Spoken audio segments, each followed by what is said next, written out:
Have you ever felt fractured? Like your life isn't a flowing river, but a collection of broken glass, each shard reflecting a moment pulled in too many directions. It's a feeling I know intimately. It's the quiet ache of a life lived on alert, always reachable, always responding. Think about a perfect summer day. Sunlight warming your skin, the scent of freshly cut grass, laughter echoing around you. Now picture your phone buzzing in your pocket. Just one notification. One quick check. And suddenly, the spell is broken. The present moment, that fleeting gift, slips through your fingers like sand. We tell ourselves it's harmless. Just one email, we whisper. A quick text, it can't hurt to check in, but it does. It chips away at something fundamental within us. It steals the richness from our experiences. It fractures our attention, and ultimately it fractures our lives. It's the modern paradox. We're more connected than ever, yet feel increasingly disconnected from what truly matters. This isn't just about feeling busy. It's about the erosion of joy. It's about the subtle but devastating cost of an always-on culture. It's a cost we rarely calculate, rarely acknowledge. But the science is becoming undeniable. I remember reading about a study conducted at a science museum. Parents were there with their children, a precious opportunity for connection, for wonder. Some were instructed to use their phones as much as possible during the visit. Others to minimize phone use. The results were startling. The parents who constantly checked their phones didn't just miss out on observing their children's excitement. They felt the experience was less meaningful. They reported feeling lonelier. Imagine that. Surrounded by loved ones, yet experiencing profound loneliness because of a device in their hand. And it's not just about emotional connection. Our memories are vulnerable too. Tourists exploring a magnificent church were asked to have their phones out, documenting every detail. A week later, they remembered significantly fewer details of the experience than those who had simply been there, fully present. It's as if the act of recording replaced the act of remembering. The device became the experience, not a companion to it.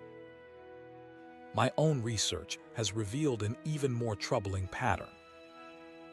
Professionals driven by performance, those striving for success, are increasingly sacrificing time with friends and family. Their lives become dominated by colleagues, clients, and the endless demands of work. The boundary between on and off dissolves. This isn't ambition, it's a slow form of self-erasure. Consider the impact on organizations. The cost isn't just individual unhappiness, it's a staggering loss of productivity. Studies show that companies lose, on average, 32 days of productivity per employee each year due to depression, a condition often fueled by the relentless pressure and burnout of this always-on culture. 32 days. That's almost 2 months of lost potential, of creativity stifled, of innovation unrealized. I've been guilty of this myself.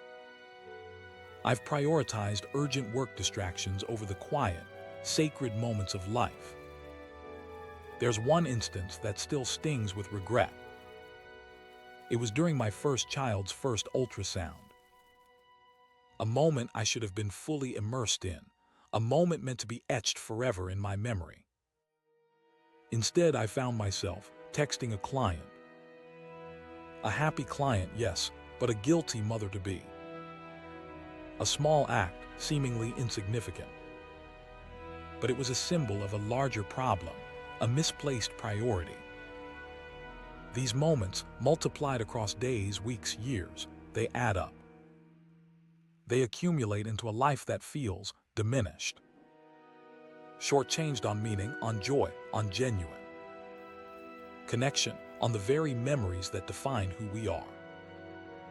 It's a quiet tragedy unfolding all around us. But here's the good news. We have the power to change this. We are not powerless victims of technology or workplace expectations. We can reclaim our time, our attention, our lives. And the opportunity to do so is particularly acute right now, as we reimagine the future of work in the wake of the pandemic. This isn't about grand gestures or radical overhauls. It's about small, deliberate steps. It's about shifting our perspective and redefining what it means to truly rest. Let's pause for a moment. When you hear the word rest, what comes to mind? A beach vacation, a lazy Sunday morning, a peaceful night's sleep. It sounds idyllic, doesn't it? But for many of us, the very thought of rest is immediately followed by a wave of anxiety. We worry about falling behind, about letting our colleagues down, about the ever-growing to-do list. We've been conditioned to equate busyness with worth, to believe that our value is measured by our productivity. It's a deeply ingrained belief, and it's one we need to actively challenge. True rest isn't about doing nothing. It's about intentionally creating space for renewal, for reflection, for connection. It's about savoring the present moment, rather than constantly anticipating the next task. It's about acknowledging that our well-being is not a luxury, but a necessity. One simple strategy is to treat your upcoming weekend like a vacation. Really? On Friday afternoon, imagine you're packing for a trip. What would you do if you had a full week off? Jot down a few ideas. Maybe you and your partner would buy a bottle of wine and stream a concert from a faraway country. Perhaps you'd explore a local cafe, losing yourself in conversation and the aroma of coffee. Or maybe you'd simply take a long walk in nature, leaving your phone behind, allowing yourself to be fully present. The plan doesn't have to be expensive or extravagant. It just needs to be intentional. It needs to signal to your brain and body that this time is different. This time is sacred. Another crucial step is to establish clear boundaries. Instead of saying, "I'm out of the office, but feel free to reach me if you need anything," try this: "I'll be offline. Please contact me only for genuine emergencies." It's a subtle shift in language, but it conveys a powerful message. You are protecting your time.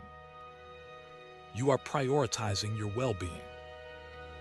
And this isn't a solo mission.